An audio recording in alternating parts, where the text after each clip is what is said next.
हम क्या कर सकते थे और हम क्या होते, और हमने क्या किया और हमने अपने लिए क्या तैयार कर लिया के बीच तुलना से कामयाबी का सही अंदाज़ा लगाया जा सकता है। H.G. वेल्स। तो दोस्तों, मैं आपका हमसफ़र शिवदत्त आपके लिए फिर से लेकर आया हूँ एक नया अध्याय, एक नई किताब जिसका नाम है सोच बदलो ज़िंदगी बदलो। ये हिंदी अनुवाद है महान लेखक और मोटिवेशनल स्पीकर ब्रायन ट्रेसी द्वारा लिखित change your thinking change your life इस किताब का। ऐसे ही महान मोटिवेशनल किताबें मेरी आवाज़ में सुनने के लिए मेरा यूट्यूब चैनल इमोशनल ब्रेन को सब्सक्राइब कीजिए और ये ज्ञान बांटिए, अपने दोस्तों को शेयर कीजिए और कमेंट करके मुझे बताइए आपको कैसा लगा। जिंदगी में आपकी कामयाबी या नाकामी का निर्धारण करने वाले तमाम नियमों में अनुरूपता का नियम, लॉ ऑफ करस्पॉन्डेंस, शायद सबसे महत्वपूर्ण है।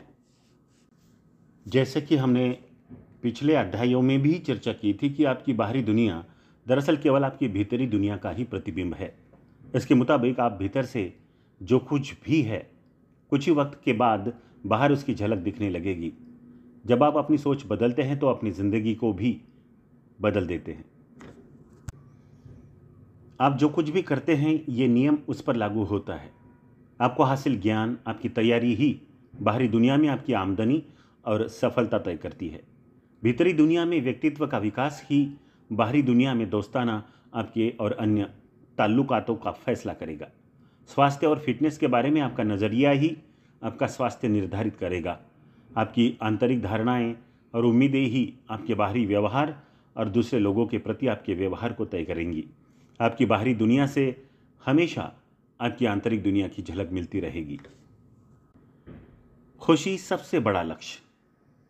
सभी दार्शनिकों में संभवतया महानतम एरिस्टोटल ने तकरीबन 2300 साल पहले लिख दिया था कि इंसान के हर कदम का अंतिम लक्ष्य खुशी ही होता है। उनका ये निष्कर्ष था कि किसी भी व्यक्ति द्वारा किए जाने वाले किसी भी काम का अंतिम लक्ष्य किसी न किसी किस्म की खुशी हासिल करना ही होता है। कुछ मर्तबा वो कामयाब हो जाते हैं और कुछ मर्तबा नाकामयाब, लेकिन खुशी हासिल करना तो हर व्यक्ति का लक्ष्य बना रहता है। उनका निष्कर्ष ये था कि हर काम खुशी हासिल करने की ओर महज एक कदम ही होता है। उदाहरण के लिए, आप एक बहुत ही अच्छी नौकरी पाना चाहते हैं। क्यों? ताकि आप ज़्यादा पैसा कमा सके। क्यों? ताकि आप एक आरामदेह मकान और एक सुंदर सी कार खरीद सके। क्यों? ताकि आपके अपने लोगों से रिश्ते अच्छे रह सके और आपका परिवार भी अच्छा रहे। क्यों? ताकि आपकी घरेलू जिंदगी संतुष्टि भरी हो। क्यों? और अंतिम जवाब है ताकि आप खुश रह सके। आप इसको कैसे भी परिभाषित करें और आप लक्ष्य को हासिल करने में कितने भी कामयाब हो जाएं, आपके या किसी भी अन्य व्यक्ति द्वारा किए जाने वाले काम का उद्देश्य खुशी हासिल करना ही होता है। अच्छाई की भूमिका। एरिस्टोटल की अंतर्दृष्टि से खुशी के संदर्भ में दिए गए महानतम निष्कर्षों में से एक है, केवल अच्छे लोग ही खुश रह सकते हैं और केवल वे ही जो सदाचारी और गुणवान हैं। ये मानवीय दर्शन और अनुभव के इतिहास के सबसे बेहतरीन निरीक्षणों में से एक है।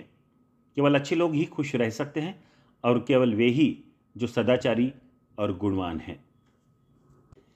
दर्शन शास्त्र और मनोविज्ञान के इतने वर्षों की रिसर्च में मैंने पाया है कि वे ही लोग हमेशा खुश रह सकते हैं जो वाकई अंदर से भी अच्छे हैं। आत्मविश्वास के आधार के बारे में मेरे वर्षों के अध्ययन से ये बात सामने आई है कि स्पष्ट और सकारात्मक गुणों वाले पुरुष और महिलाएं ही अधिक आत्मविश्वास हासिल कर पाते हैं। ऐसा आत्मविश्वास जिसके सहारे वे अपने साथ होने वाली हर बात का सामना कर सकते हैं। आत्मविश्वास को तेजी से वापस पाने के लिए आपको अपने गुणों और दृढ़ मतों के बारे में पूरी तरह से स्पष्ट होना होगा। तकरीबन सभी मानवीय समस्याओं का हल मूलभूत गुणों की ओर वापसी ही है।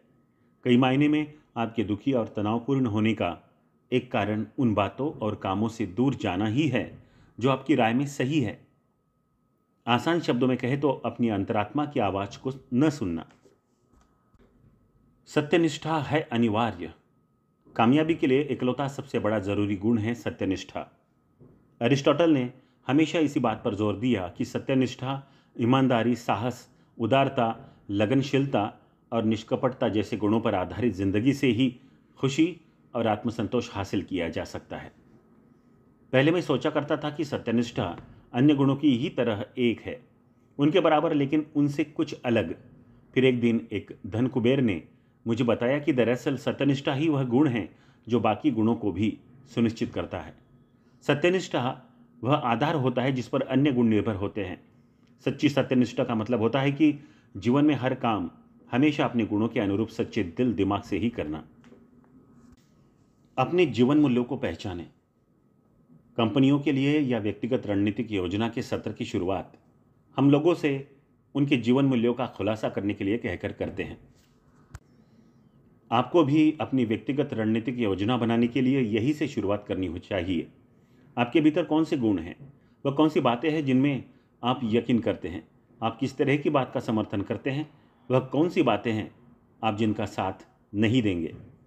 आपके अपने गुणों को परिभाषित कर पाने की योग्यता ही लोगों को आपके व्यक्तित्व से जुड़ने के लिए मजबूर करेंगी, जो अंततः आपको जिंदगी का आनंद उठाने का मौका देगा।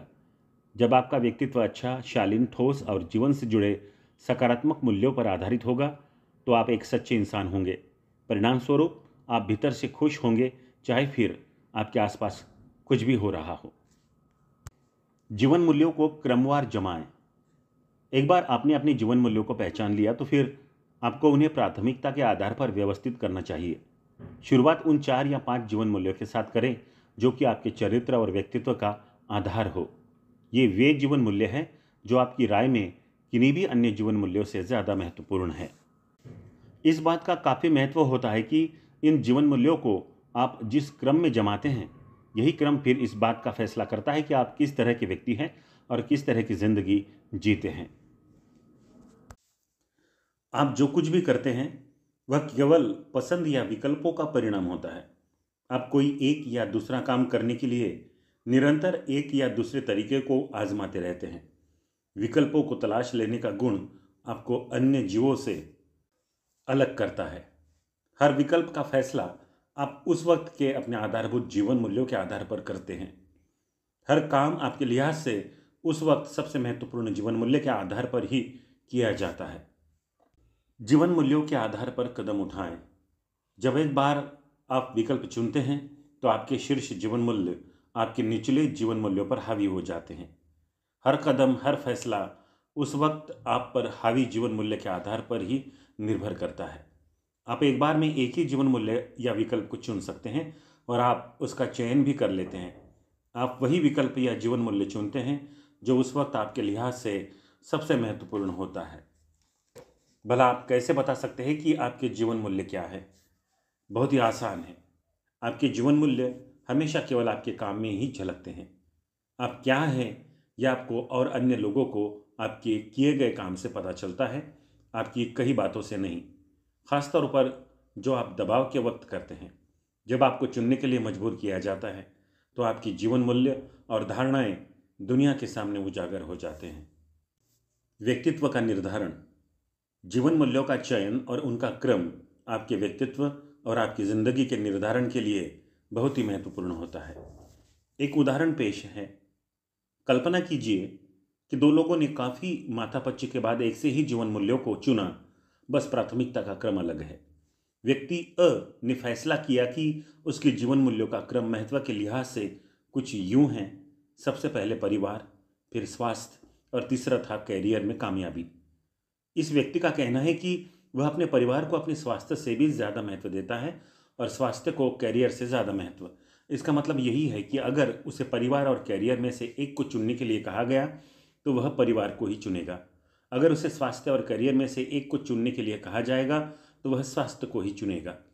व्यक्ति ब ने जीवन मूल्यों को कुछ अलग क्रम दिया। कैरियर में कामयाबी पहले स्थान पर थी, परिवार दूसरे और स्वास्थ्य तीसरे। इसका मतलब ये था कि वक्त आने पर यह व्यक्ति परिवार की तुलना में कैरियर को ज़्यादा महत्व देगा और अपने परिवार और कैरियर को अपने स्वास्थ्य से भी ज़्यादा महत्व देगा। बड़ा सवाल। अब आपके लिए चंद सवाल। क्या अ और ब की जिंदगी में कोई फर्क होगा? ये फर्क छोटा होगा या फिर बड़ा? आप किसे दोस्त बनाना पसंद करेंगे, अ को या फिर ब को? अगर आप उनसे मिले तो क्या आप अ और ब के बीच अंतर कर पाएंगे?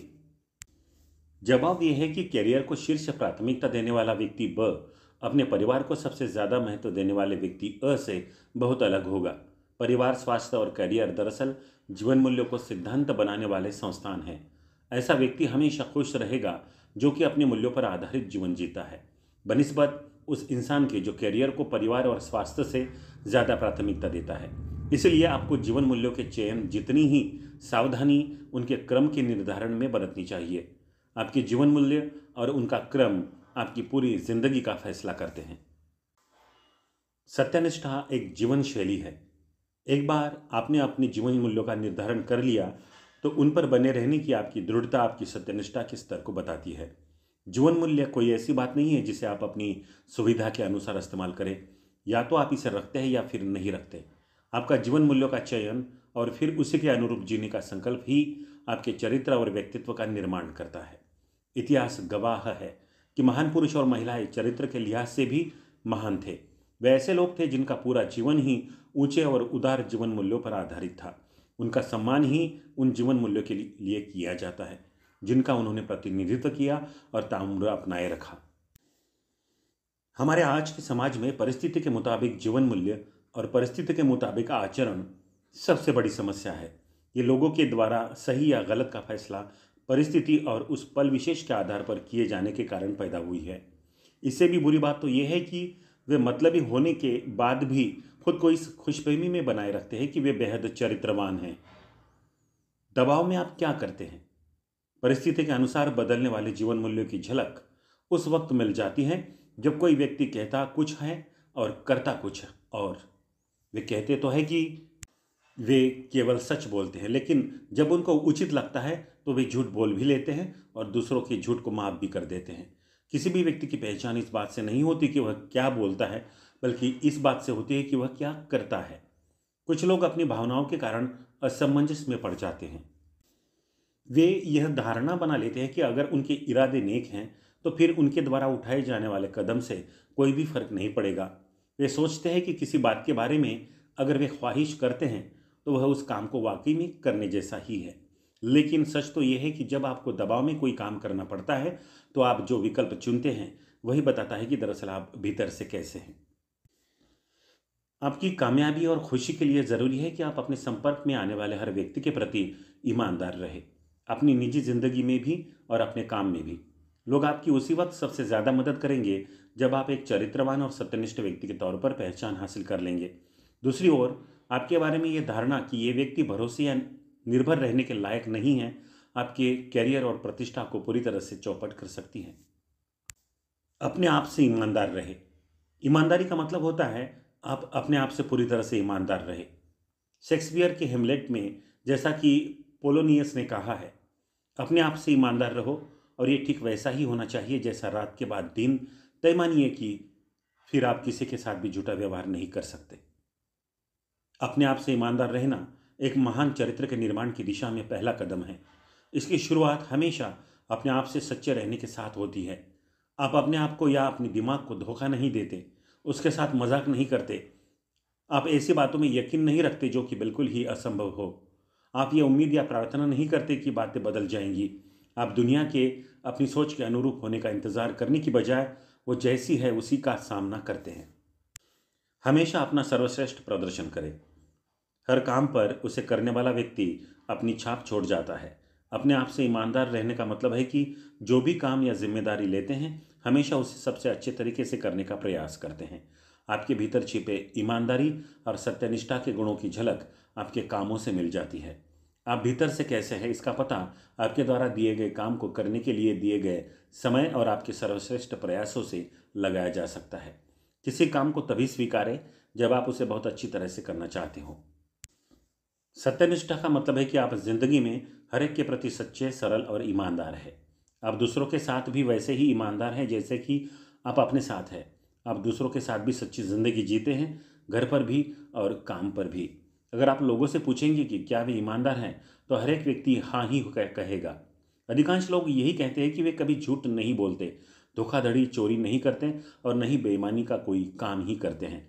लेकिन ईमानदार होने का मतलब तो अपनी ज़िंदगी में हर एक के साथ ईमानदार होना है।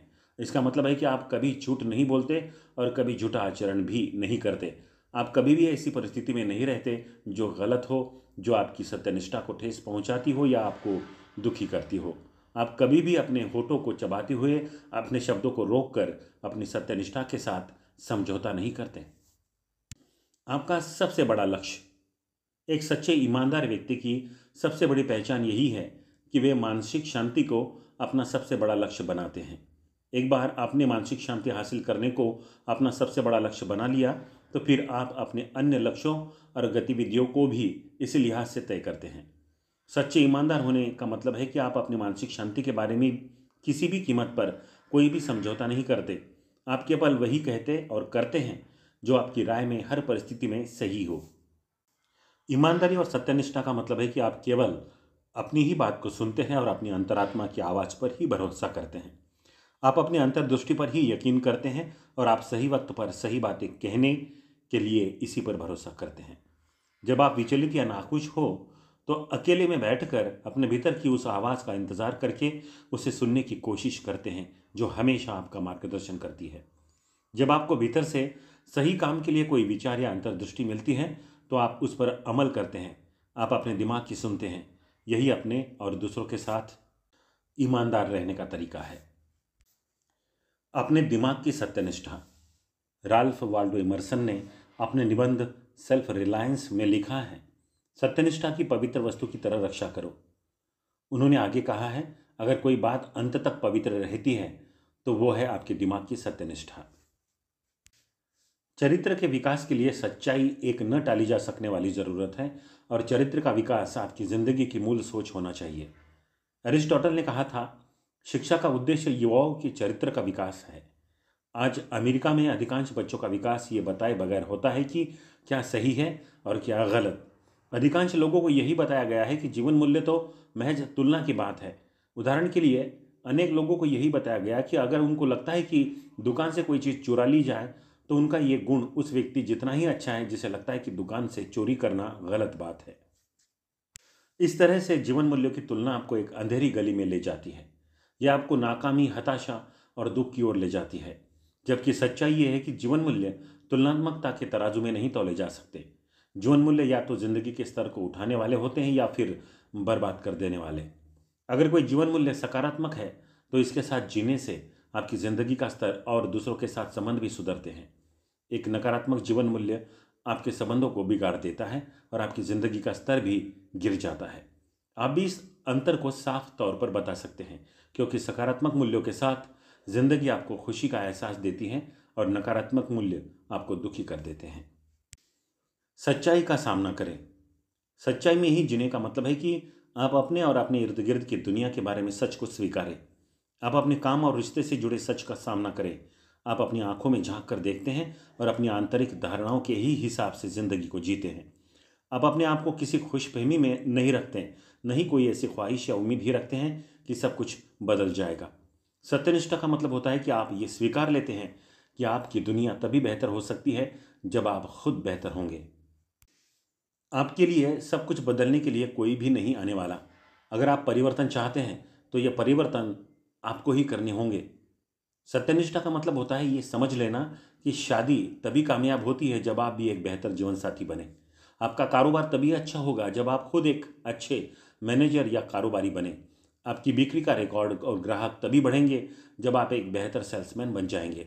आपकी आर्थिक स्थिति तभी सुधरेगी जब आप पूंजी को लेकर ज़्यादा समझदार और अनुशासित हो जाएंगे। लोग जैसे हैं वैसे ही स्वीकारें। ईमानदारी का खास तौर पर मतलब यही होता है कि आप लोगों को वैसे ही स्वीकारें जैसे कि वे हैं। यह मांग कतई न करें कि वे वैसे हो जाए जैसा कि आप चाहते हैं। आप जिंदगी ये सोचकर उम्मीद करते हुए नहीं गुजार सकते कि लोग बदल कर वैसे हो जाएंगे जैसा आप चाहते हैं। इंसानी जिंदगी का एक आधारभूत फार्मूला यही है, कुछ अपवादों को छोड़कर लोग नहीं बदलते। सच तो यह है कि दबाव के क्षणों में लोग बदलना तो दूर बल्कि उस बात को लेकर और भी दृढ़ हो जाते हैं जो वे है। अगर किसी व्यक्ति का व्यक्तित्व जटिल है तो वो विषम परिस्थितियों में और भी जटिल इंसान हो जाएगा। अगर कोई अड़ियल या फिर लचीला है तो जब उस पर दबाव डाला जाएगा तो वो और ज़्यादा अड़ियल या लचीला बन जाएगा।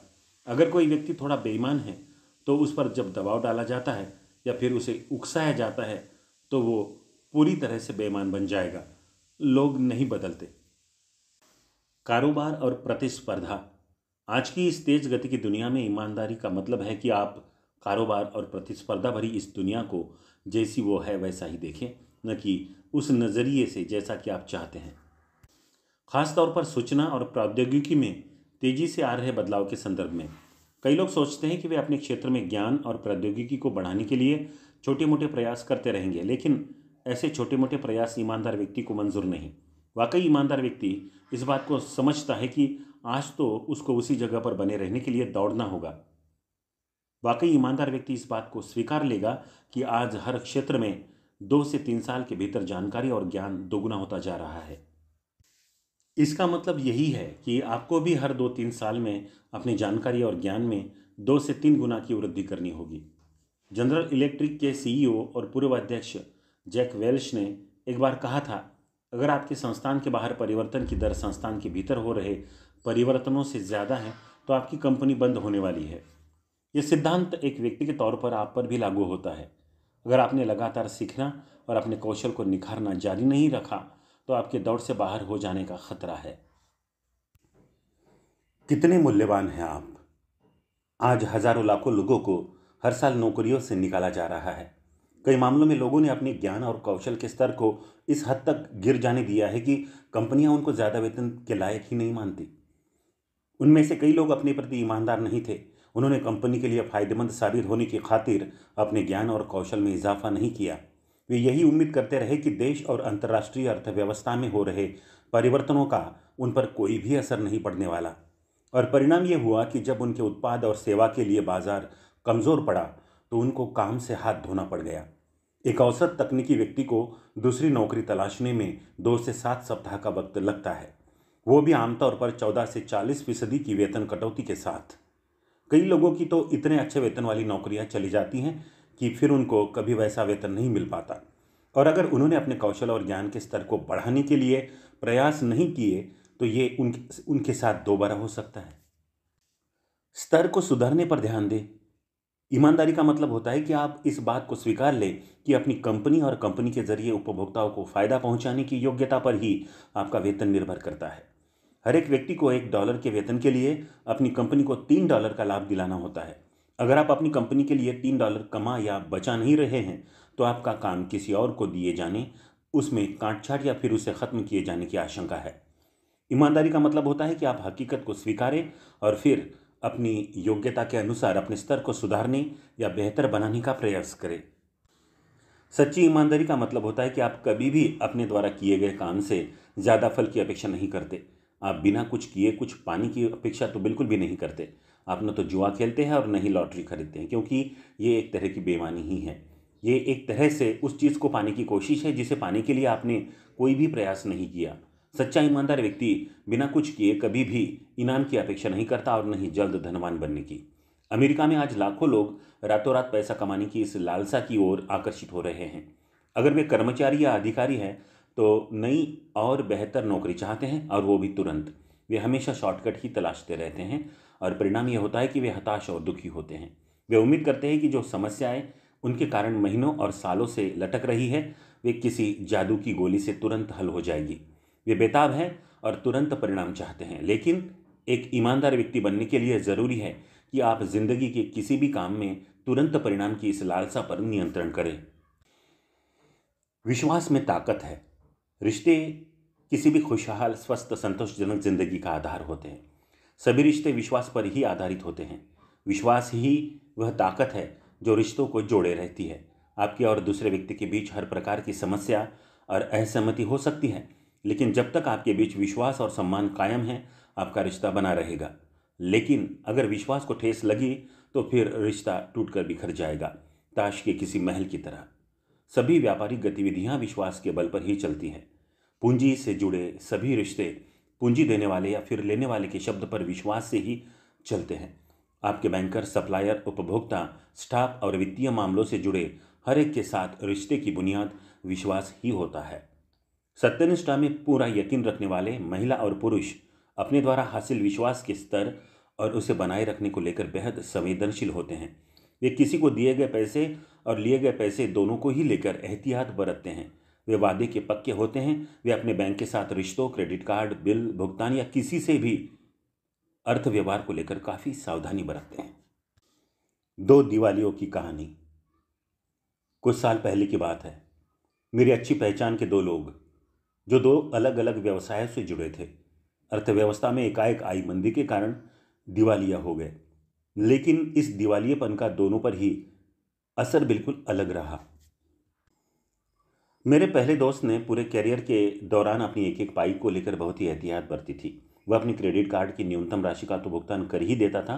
अगर उसके पास कोई आर्थिक परेशानी आ भी जाती थी तो वह उन लोगों के पास जाने से नहीं कतराता था जिनसे उसने पैसा उधार लिए हो।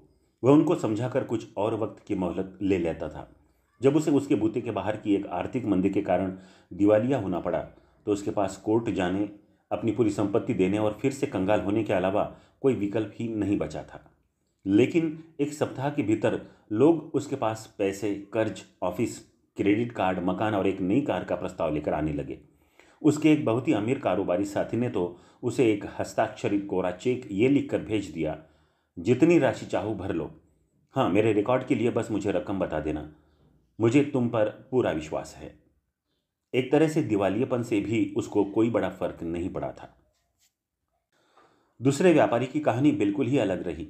जब उसे आर्थिक परेशानी होने लगी तो उसने अपने में विश्वास करने वाले लोगों और अपने को उधार देने वालों को भ्रमित करना शुरू कर दिया। वह वादे के अनुसार भुगतान से बचने लगा और ऐसे चेक लिखने लगा जो कि बाउंस होने लगे। जब उधार देने वाले फ़ोन करते थे तो वह जवाब ही नहीं देता था। उसने अंततः अपना टेलीफोन नंबर ही बदल डाला और तो और उसने घर भी बदल लिया और किसी को भी अपना नया पता नहीं दिया। उसने अपने को उधार देने वाले लोगों के साथ ऐसा व्यवहार किया मानो वे सभी बेवकूफ़ हो। आखिरकार जब वह दिवालिया हो गया तो कोई भी उसके साथ संबंध नहीं रखना चाहता था। अगर वह कभी उबर भी पाया तो उसे इसमें बरसों लग जाएंगे। उसे तो अब कोई क्रेडिट कार्ड भी नहीं देता और उसे हर भुगतान नकद करना पड़ता है। सेल्स लाइन में कामयाबी का मंत्र। सेल्स में सभी संबंधों का आधार विश्वास ही होता है। कोई भी व्यक्ति तब तक आपसे कोई चीज़ नहीं खरीदेगा जब तक कि उसका आप में पूरा विश्वास न हो। सभी शीर्ष सेल्स पर्सन अपने ग्राहकों को ज़्यादा वक्त देकर बेहतरीन विश्वास भरे रिश्ते बनाने के बाद ही अपना कोई उत्पाद या सेवा उनको बेचने का प्रयास करते हैं। मुझसे संबंध एक संगठन ने पिछले साल ग्राहकों के सर्वे के लिए $50,000 खर्च किए थे। क्योंकि हमारे अधिकांश संस्थान कंपनियों के लोगों को ट्रेनिंग और सलाह देने का ही काम करते थे, इसलिए वे जानना चाहते थे कि वो क्या बात थी जो किसी ग्राहक को दो कंपनियों में से किसी एक से उत्पाद या सेवा हासिल करने के लिए तैयार करती थी। उसमें उपभोक्ताओं से एक सवाल ये भी पूछा गया था कि कुछ भी चीज़ खरीदते वक्त वे किस बात को लेकर सबसे ज़्यादा चिंतित रहते थे। सर्वे में भाग लेने वाले 80% से भी ज़्यादा लोगों ने कहा कि सेल्समैन की ईमानदारी और सत्यनिष्ठा उनके लिए सबसे बढ़कर होती है। जब उनसे पूछा गया कि सेल्समैन की ईमानदारी और सत्यनिष्ठा से उनका क्या मतलब है, तो उन्होंने कहा कि इसका मतलब है कि सेल्समैन द्वारा अपने से पहले उपभोक्ता के हितों का ध्यान रखना। उन्हें यह विश्वास होता था कि सेल्समैन अपनी बात पर कायम रहेगा। वे सेल्समैन के उत्पाद के बारे में दावों पर भी विश्वास कर लेते थे। वे विश्वास करते थे कि सेल्समैन जो कह रहा है वैसा ही करेगा और कंपनी उस सेल्समैन द्वारा किए जा रहे वादों को पूरा करेगी। उनका सेल्समैन के शब्दों और उनके द्वारा उनसे बातचीत के दौरान किए गए हर काम में विश्वास था। इस सर्वे से एक रोचक बात यह भी सामने आई कि उत्पाद या सेवा की गुणवत्ता की बात बहुत ही कम लोगों ने की।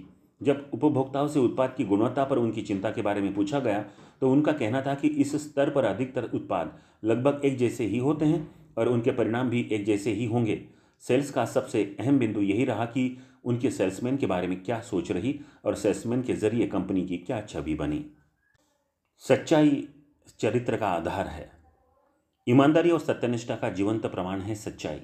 अगर आप अपने और दूसरों के साथ सच्चे हैं तो आपको हमेशा ही चरित्रवान व्यक्ति की तरह ही देखा जाएगा। हमारे समाज में चरित्रवान पुरुष और महिलाओं को ही मौके मिलते हैं। वे जहाँ भी जाते हैं उनके लिए दरवाजे खोल दिए जाते हैं। उनका परिचय ऐसे लोगों से कराया जाता है जो उनकी मदद करते हैं। उन्हें पैसा और अन्य संसाधन भी आसानी से मुहैया करा दिए जाते हैं।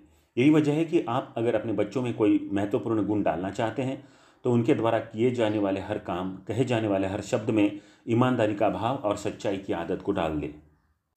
माता पिता और बच्चे। मेरे 4 बच्चे हैं। मेरे चारों ही बच्चों में बचपन से ही सच्चाई के महत्व को कूट कूट कर भर दिया गया था।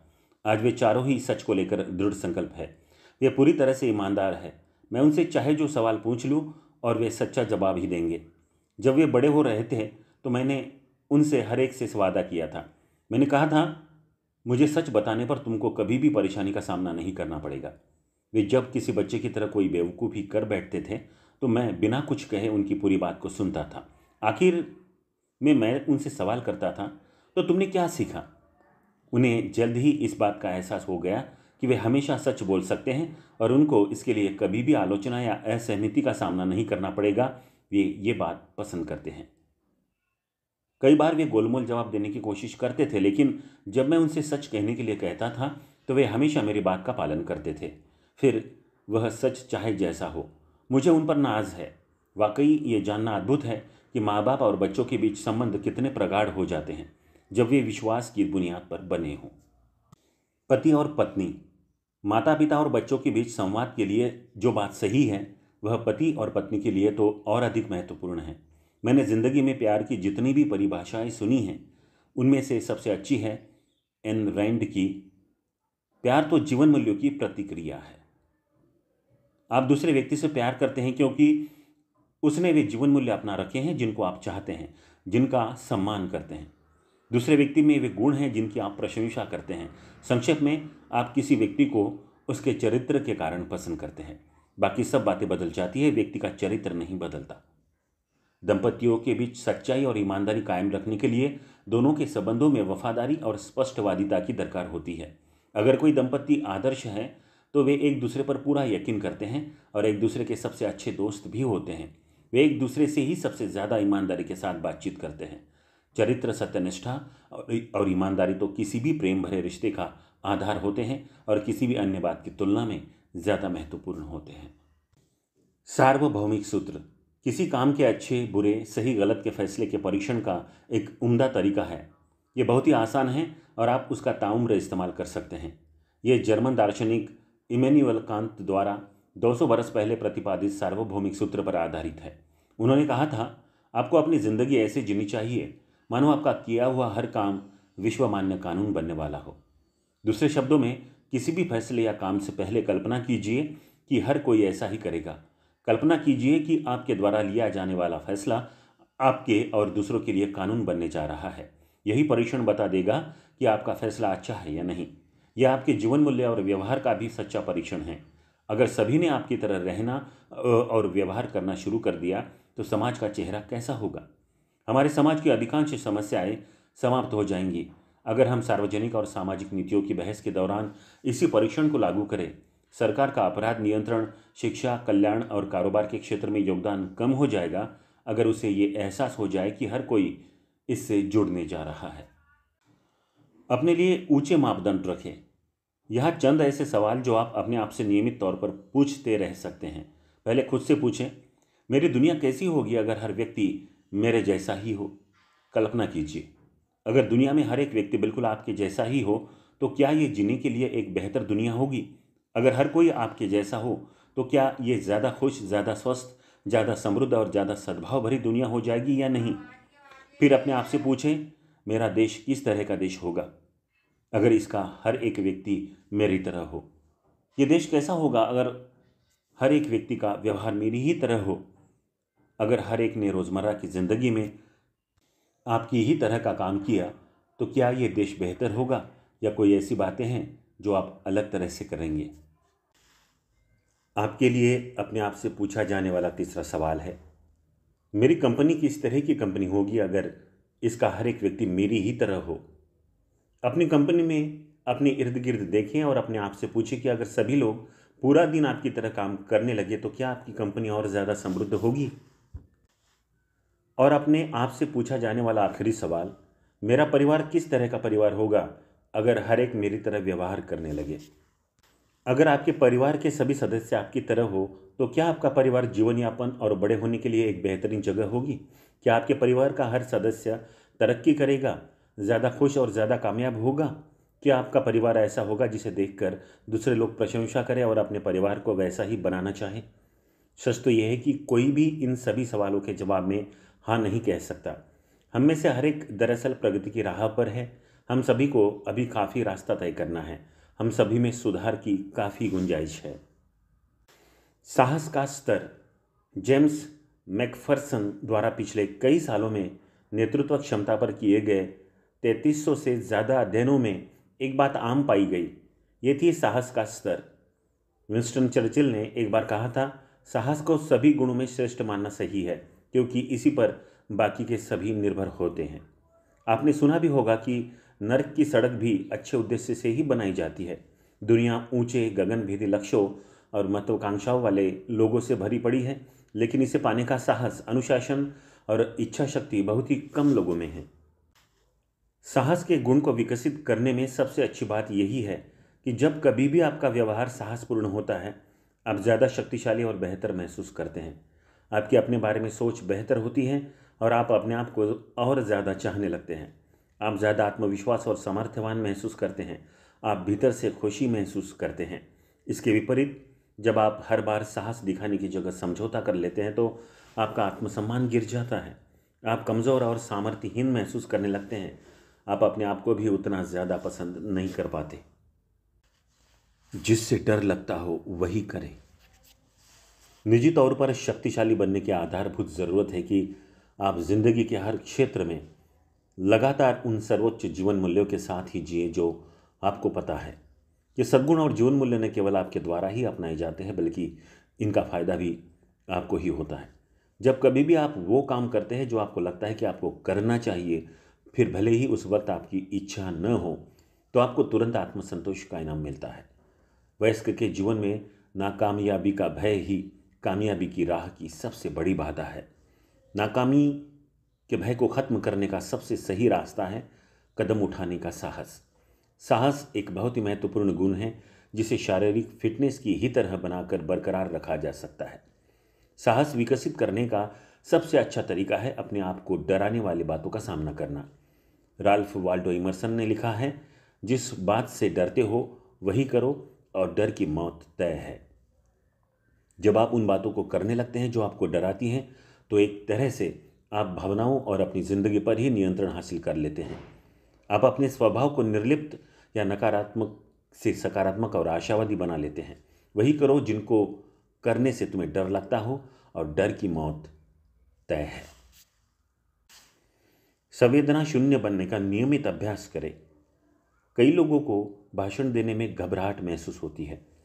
टोस्ट मास्टर्स इंटरनेशनल ने लोगों के सामने जाने तक से घबराने वाले लोगों को भाषण देने की कला सिखाने का एक बहुत ही दमदार तरीका खोज निकाला है। इसे वे चरणबद्ध संवेदन शून्यता कहते हैं। आप इसे जीवन के हर क्षेत्र में भय को कम करके साहस विकसित करने के लिए इस्तेमाल कर सकते हैं। चरणबद्ध संवेदन शून्यता दरअसल एक मनोवैज्ञानिक शब्द है जिसका मतलब होता है कि आप किसी बात को बार बार लगातार तब तक करें जब तक कि आपका उसे लेकर भय खत्म न हो जाए। टोस्ट मास्टर्स इंटरनेशनल में हर व्यक्ति को उठकर हर बैठक में बोलना होता है, फिर भले ही वह चंद सेकंड के लिए ही क्यों न हो। साप्ताहिक बैठकों के कुछ माह के सिलसिले के बाद दूसरों के सामने बोलने के नाम से ही थरथर कांपने वाले लोग अपनी योग्यताओं के बारे में इतना आत्मविश्वास सा पा गए कि साथियों के सामने ज़्यादा देर बोलने के मौके को लेकर अब उनके बीच प्रतिस्पर्धा होने लगी। अपने पैरों पर खड़े होकर बोले। मैंने ऐसे अनगिनत अधिकारियों के साथ काम किया है जिन्होंने मेरी सलाह लेकर टोस्ट मास्टर्स इंटरनेशनल ज्वाइन किया या फिर डेल कार्नेगी फाउंडेशन की क्लास अटेंड की। 6 माह बाद ही उन्होंने मुझे बताया कि वे बिल्कुल ही अलग किस्म के इंसान हो गए हैं। बैठकों में शर्मीले और चुपचाप रहने वाले ये लोग अब शांत, आत्मविश्वास से भरपूर, निर्भीक और यहाँ तक कि अपने पैरों पर खड़े होकर धारा प्रवाह बोलने वाले हो गए थे और उनके करियर को पंख लग गए थे। जब आप अपने पैरों पर खड़े होकर बोलते हैं तो आप उन लोगों से ज़्यादा स्मार्ट और समर्थ लगते हैं जो ऐसा नहीं कर सकते। कई पुरुष और महिला अधिकारियों ने जब खुद ज़्यादा से ज़्यादा भय को कम करते हुए अपने पैरों पर खड़े होकर बोलना शुरू किया तो उन्होंने अपने कैरियर, अपनी कमाई को छलांग लगाते और अपनी जिम्मेदारियों में ज़बरदस्त इजाफा होते देखा है। खतरे का सामना करें। अफ्रीका के सेरेनगेटी के मैदानों में जीव वैज्ञानिकों ने पशुओं के किसी भी झुंड के नेता को पहचानने का बहुत ही आसान तरीका खोज निकाला है। जब कोई शिकारी एक सिंह या चीता चारा खा रहे जानवरों के झुंड की ओर बढ़ता है तो झुंड के जानवर उसकी गंध पाकर दूसरी ओर भागना शुरू कर देते हैं। ऐसे में झुंड का नायक सामने आता है। वह शिकारी जानवर से दूर भाग रहे अपने साथियों और शिकारी के बीच में डट जाता है। नायक अपनी जिंदगी को खतरे में डालकर भी तब तक डटा रहता है जब तक कि उसके झुंड के दूसरे जानवर शिकारियों की पहुंच से दूर नहीं हो जाते। नायक खतरे का सामना करता है। ये बात इंसानों के लिए भी उतनी ही सही है जितनी कि जानवरों के लिए। आप उतने ही बड़े नायक बन सकते हैं जितने बड़े खतरे का सामना करने का साहस आप में हो। आप अपनी जिंदगी के उन क्षेत्रों का पता लगाते हैं जिनसे आप भयभीत होते हैं और तनावग्रस्त भी, फिर आप उनका सीधा सामना करते हैं। करके ही रहे। अभिनेता ग्लेन फोर्ड ने एक बार कहा था, अगर आप अपने को डराने वाली बात का सामना नहीं करते तो फिर आपकी जिंदगी उस भय के नियंत्रण में आ जाती है। ये लगभग वैसा ही है मानो भय कठपुतली वाला हो और आप कठपुतली। अगर आप भय का सामना करके उसकी रस्सियों को नहीं काटेंगे तो वही भय आपको भावनात्मक और मनोवैज्ञानिक तौर पर अपने इशारों पर नाचने के लिए मजबूर कर देगा। अगर आपने इस भय को अधिक समय तक बढ़ते ही रहने दिया तो फिर यह आपकी पूरी सोच पर हावी हो जाएगा। जब कभी भी आप किसी डराने वाली परिस्थिति या व्यक्ति के बारे में सोचेंगे तो आपके दिल की धड़कनें तेज हो जाएंगी और आपके पेट में खलबली सी होने लगेगी। आप रात को ठीक से सो भी नहीं पाएंगे। इस भय का आपके स्वास्थ्य, आपकी खुशी, आपके रिश्तों और आपके उपभोक्ताओं और साथियों के साथ व्यवहार पर भी असर दिखने लगेगा। कुछ वक्त के बाद आप डरा देने वाली इस परिस्थिति के बारे में ही इतना ज़्यादा सोचने लगेंगे कि आप किसी और बात के बारे में सोच ही नहीं सकेंगे। ये तो जीने का कोई तरीका नहीं। डर का सामना करें। डर को समाप्त करने का एक ही रास्ता है, उसका सामना करें। आप डर का सामना करने का संकल्प लें, उसका सामना करें और उसे खत्म कर दें। जब मैं युवा था और डरा देने वाली परिस्थितियों का सामना करता था, मार्क ट्वेन के एक कथन ने मेरी सोच को हमेशा के लिए बदल कर रख दिया। इसमें कहा गया था, साहस डर की कमी या डर का अभाव नहीं है, यह तो डर पर पूर्ण नियंत्रण है। इन शब्दों का मुझ पर बहुत ज़्यादा असर पड़ा। मुझे एहसास हो गया कि हम कई बातों से डरते रहते हैं। डरना एक सामान्य और प्राकृतिक प्रक्रिया है। सच्चाई तो ये है कि आप जितने ज़्यादा बुद्धिमान होंगे, आपके डर भी उतने ही ज़्यादा होंगे। आप अपनी दुनिया को लेकर संवेदनशील होंगे और ऐसी बातों को लेकर भी जिनके लिए आपके मन में डर लाजमी है। डर के करीब जाएं। एक बहादुर और एक डरपोक इंसान के बीच फ़र्क यही है कि बहादुर व्यक्ति डर के सामने जाकर उसका सामना करता है। दूसरी ओर डरपोक व्यक्ति डर से दूर होकर भाग जाता है। और आपके लिए एक महान खोज, जब आप डर के करीब जाकर उसका सामना करते हैं तो यह कमज़ोर पड़ता जाता है और ख़त्म हो जाता है।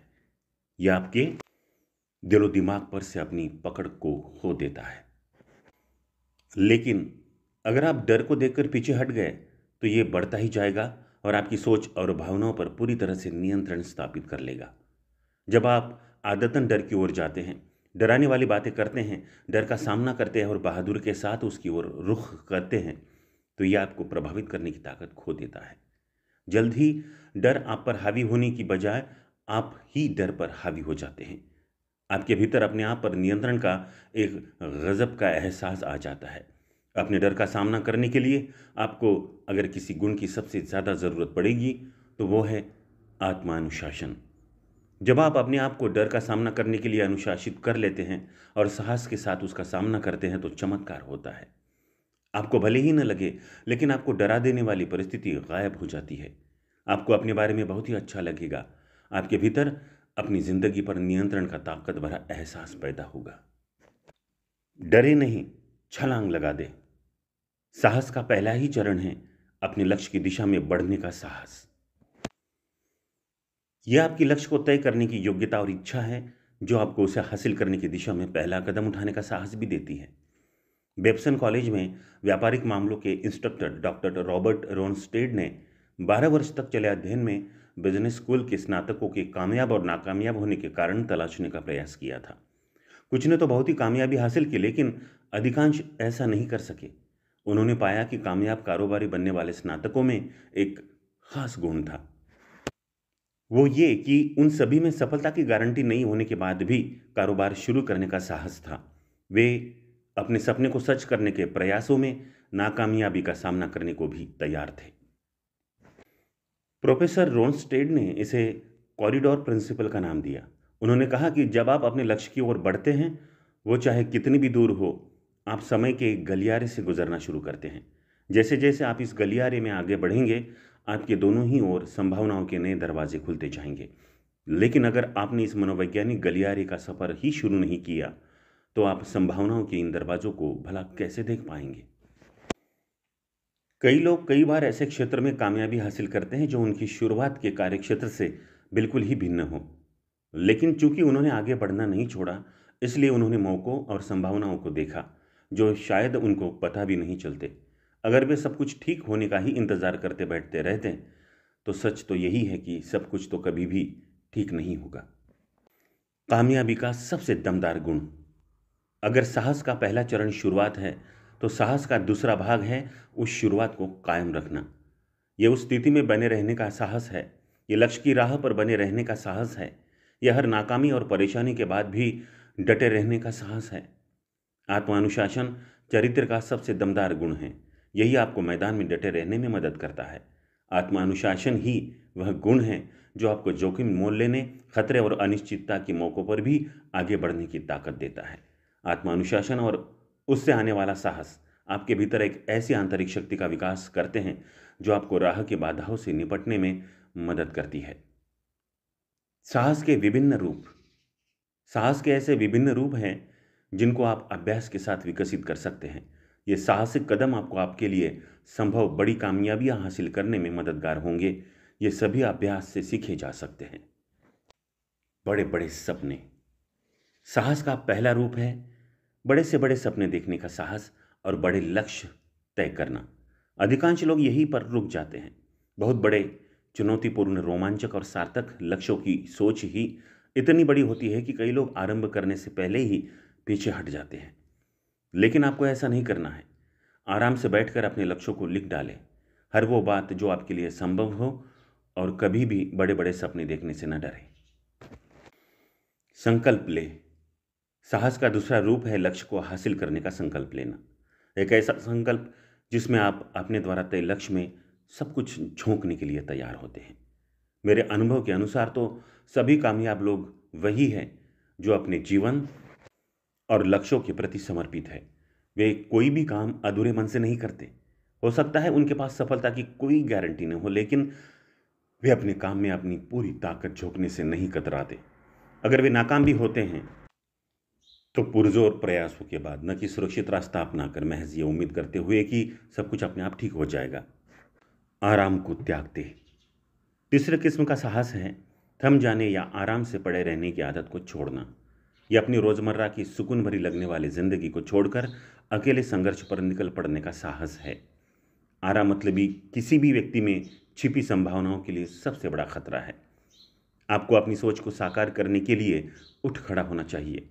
जब लोगों को आराम मतलबी की आदत पड़ जाती है, तो फिर वे उससे बाहर नहीं निकलने के लिए लाखों जतन करते हैं। जब वे इस काम में जुटे रहते हैं, तो कई बार तो इसी में उनकी ज़िंदगी ही निकल जाती है। आप में हमेशा अपने बड़े लक्ष्यों और महत्वाकांक्षाओं की ओर लगातार बढ़ते रहने का साहस होना चाहिए। आपको तरक्की के लिए दिक्कतों का सामना करने की तैयारी कर लेनी चाहिए। कोई पक्ष तैयार करे। साहस का चौथा प्रकार है किसी बात के बारे में अपना स्पष्ट पक्ष होना, खासतौर पर जीवन मूल्य, सोच और अपनी धारणाओं को लेकर। आप में अपनी सोच और अपनी बात पर अड़िग रहने का साहस होना चाहिए। आपको उन दूसरे लोगों के लिए भी खड़ा होना चाहिए जो आपके जैसे ही सिद्धांतों में यकीन रखते हैं। आप में उच्च स्तरीय जीवन मूल्यों के पक्ष में खड़े होने का साहस होना चाहिए, और फिर दूसरों की सोच की खातिर आपको कोई भी समझौता नहीं करना चाहिए। विश्वास के साथ कदम बढ़ाएं। आपको कामयाबी की गारंटी की बात को भुलाकर साहस के साथ लक्ष्य की ओर कदम उठाना चाहिए। किसी ने लिखा भी है, अगर आपका पूरा ध्यान सबसे पहले हर बाधा को पार करने पर ही है, तो कुछ भी नहीं होगा। साहसिक लोग वे होते हैं जो पहले स्वप्न देखते हैं और एक लक्ष्य को लेकर योजना बनाते हैं, फिर पहला कदम उठाते हैं, बिना किसी भरोसे या गारंटी के कि इसका परिणाम कामयाबी ही होगा। हालांकि अगर आप हर कदम को सीखने की प्रक्रिया और हर नाकामी को एक मूल्यवान सबक मानेंगे, तो आपको कभी भी किसी भी क्षेत्र में पहला कदम उठाने में डर नहीं लगेगा। नाकामी का खतरा मोल ले। आप में नाकामी का खतरा मोल लेने का साहस होना चाहिए।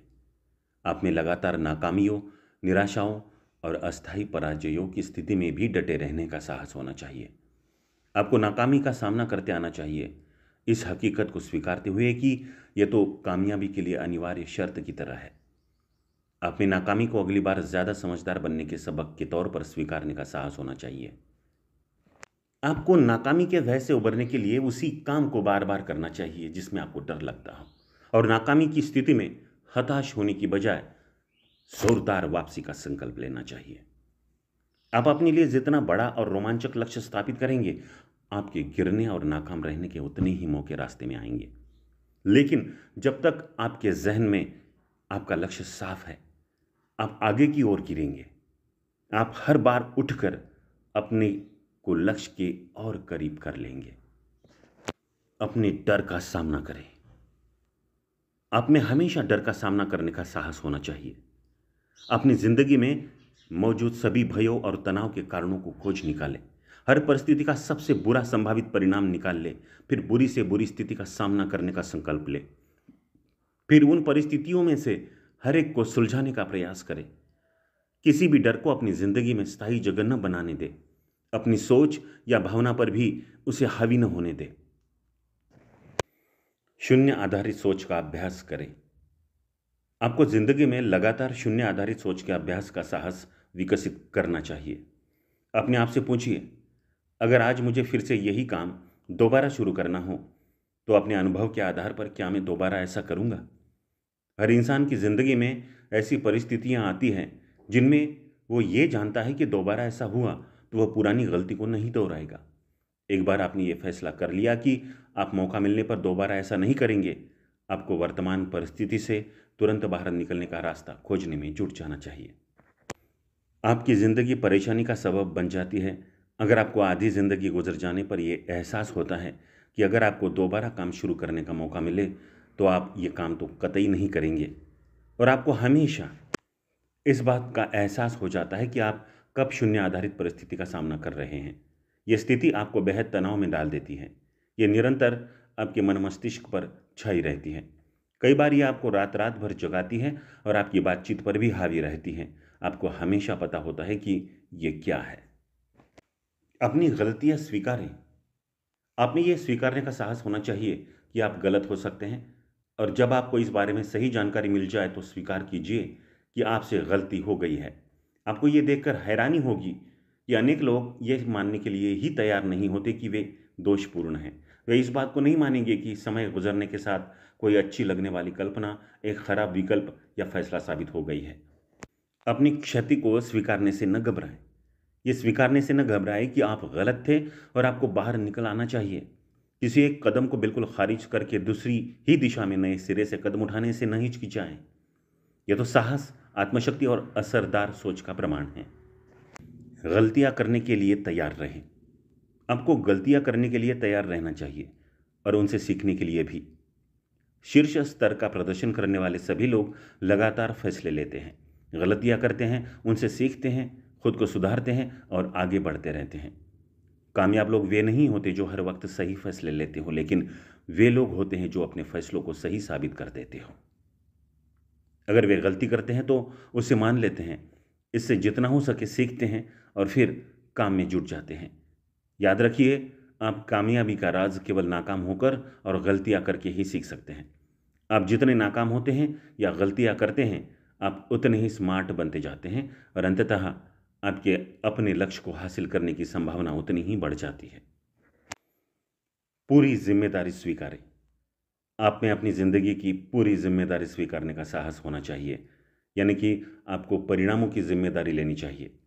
आप में सफाई देने या अपने आप को बचाने के प्रयासों से इनकार करने का साहस होना चाहिए।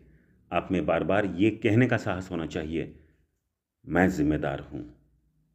जब कोई बात गलत हो जाए तो आप समस्या की बजाय हल पर ज्यादा ध्यान देते हैं। आप पूछते हैं, अब हमें क्या करना चाहिए, अगला कदम क्या है, समस्या का हल क्या है। उसके बाद आप उठ खड़े होते हैं और दोबारा काम में जुट जाते हैं, यानी कि गेहूं को निकालकर कचरे को फेंक देते हैं।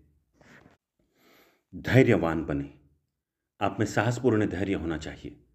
ये एक खास किस्म का धैर्य होता है जिसकी ज़रूरत तब पड़ती है जब आप लक्ष्य की ओर निकल तो पड़ते हैं, लेकिन आपको परिणाम का पता नहीं होता। ये जानना काफ़ी चौंकाने वाला है कि कितने लोग शुरुआत और उसके फल मिलने के बीच के इस दौर में ही पलायन कर जाते हैं।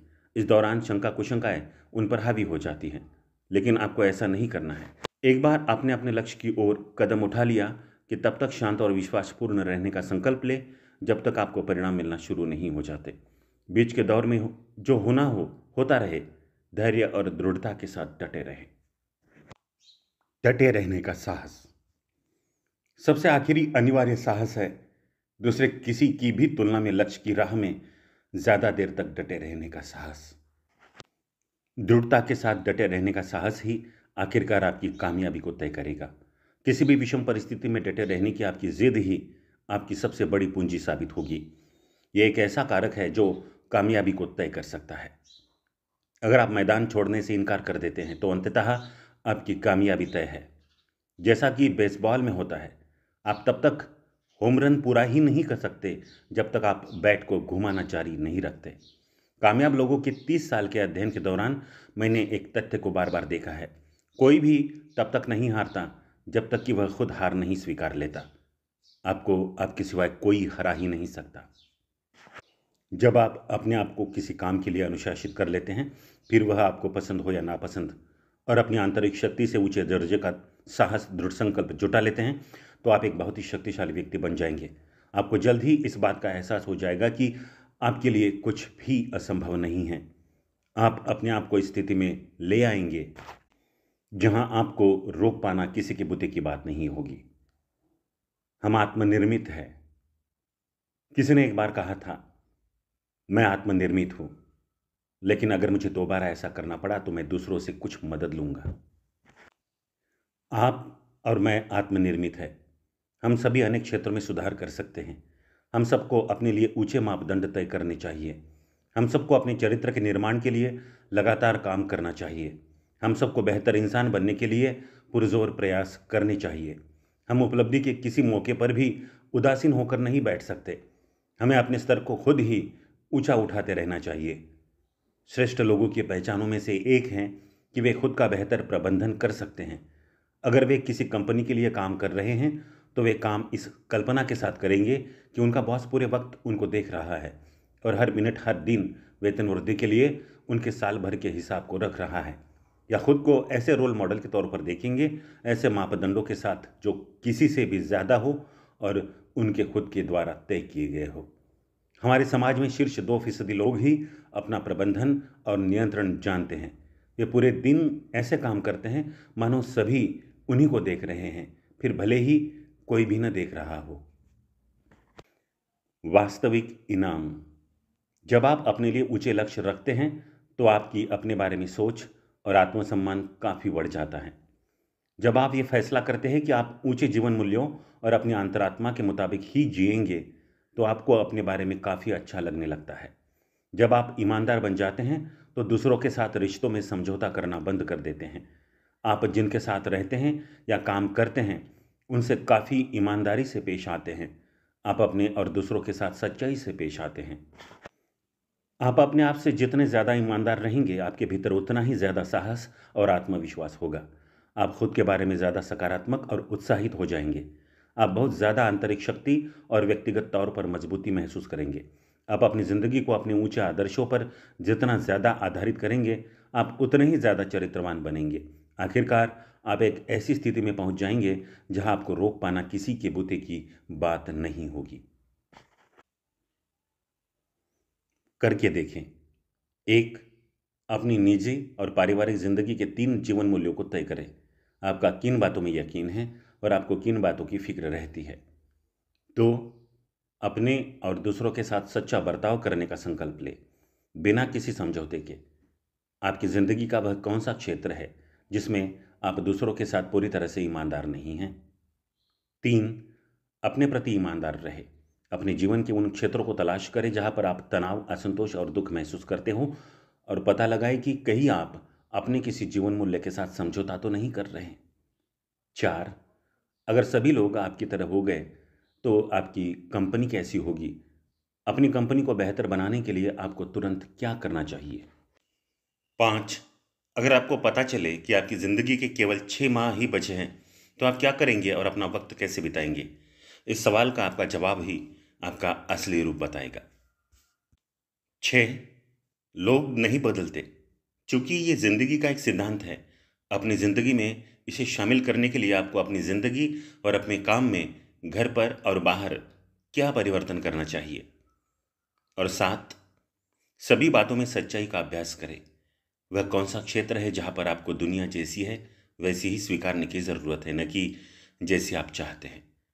अपने आप से ईमानदार रहे। तो दोस्तों, यहाँ पर अपनी एक बेहतरीन ये किताब सोच बदलो ज़िंदगी बदलो, जो कि महान मोटिवेशनल स्पीकर ब्रायन ट्रेसी द्वारा लिखित change your thinking change your life, इस किताब का हिंदी अनुवाद है, आज यहाँ पर पूर्ण होता है। अगले एपिसोड में इस किताब का निचोड़, सारांश हम सुनेंगे, जो कि बहुत महत्वपूर्ण है। पूरी किताब का निचोड़ आपको उसमें मिल जाएगा। तो मिलते हैं अगली एपिसोड में। तब तक के लिए धन्यवाद। वंदे मातरम।